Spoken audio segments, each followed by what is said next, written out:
Calling from a 619 area code. Who's this? Where are you calling from? 619. I just had a quick. Oh, sorry. Go ahead. Yeah. I just had a quick question about your opinions on how the. I'm sorry. Your name and where you calling from? Delegation. Wait, your name. Oh, good.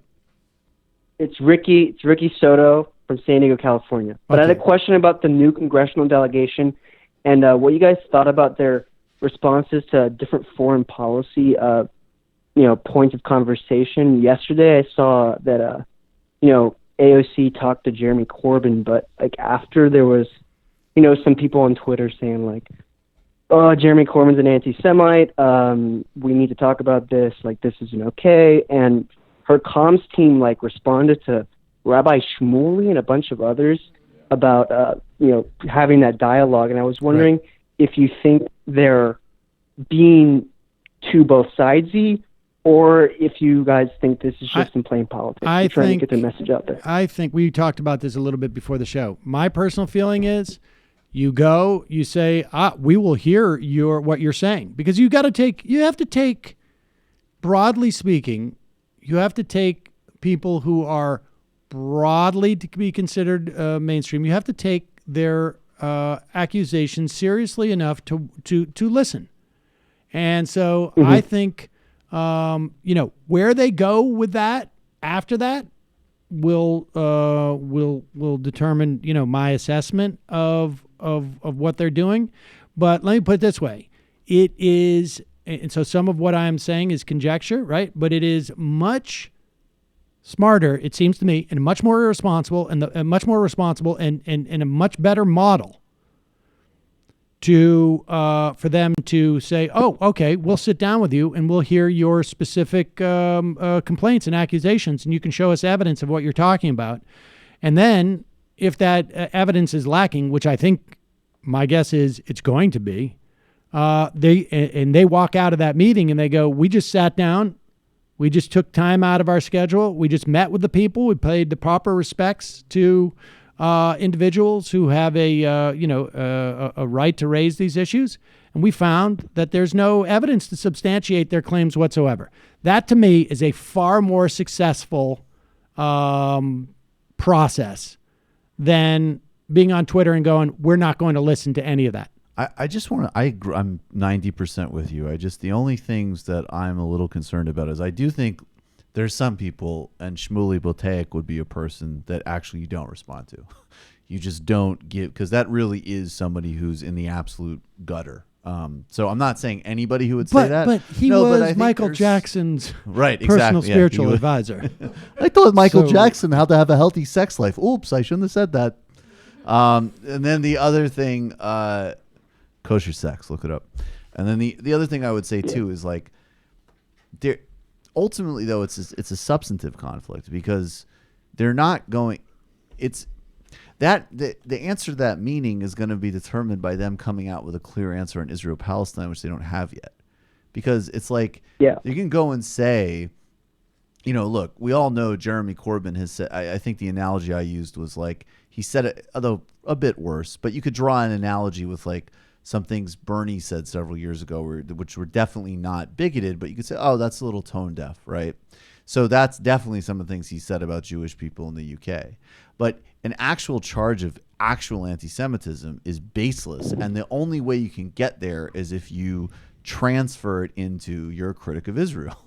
So ultimately, and she's not wanted to, and I've been pretty easy on her with this one, but when she was running and she was more of a DSA candidate, she was pretty unequivocal about what was happening in Israel-Palestine, and then she's kind of begged off of that a bit. So to me, it's like that meeting is going to be ultimately Jeremy Corbyn is an anti-Semite because he wants democracy in Israel-Palestine. What's your position? So, that to me it's going to be more complicated than just, wacky people saying this or that, which, by the way, again, Shmuley Boteach really is. So the other people, I think you're right. I agree with you, Sam, that take the meeting, clear the air. But Shmuley Boteach is like, she shouldn't be responding to the random marketing or Ben Shapiro. Of course. Yeah. And I appreciate the phone call. But, the bottom line is this, is that where we are on Israel and Palestine is further away from where we want to be than on most issues. And I think a lot of politicians whom we may like make the assessment that I can expend X percentage of my political strength on this one issue, which I will not be able to really have any influence on short term or midterm. Or I can sort of like hang back, not necessarily say the wrong things, but not necessarily press the right things. So agree, and but here's expend that political cachet. That's but it's I'm making an complicated assessment by the fact that she won her race. Like her switching of rhetoric was after she won, so she won a race. No, but I'm talking just the most, but the most basic calculation you're talking about is electoral. She won a race. No, I'm not making an electoral Then that's why else not just. would you not? Well, because you need to build really quick. The other follow-up because you need to build a legislative. Amar and Rashida Tlaib and the coalition that she's a part of have already staked out much further ground on that. So she doesn't need to make it her primary issue, but she absolutely. I'm talking as a general principle. As a general principle, you could apply this to Bernie too.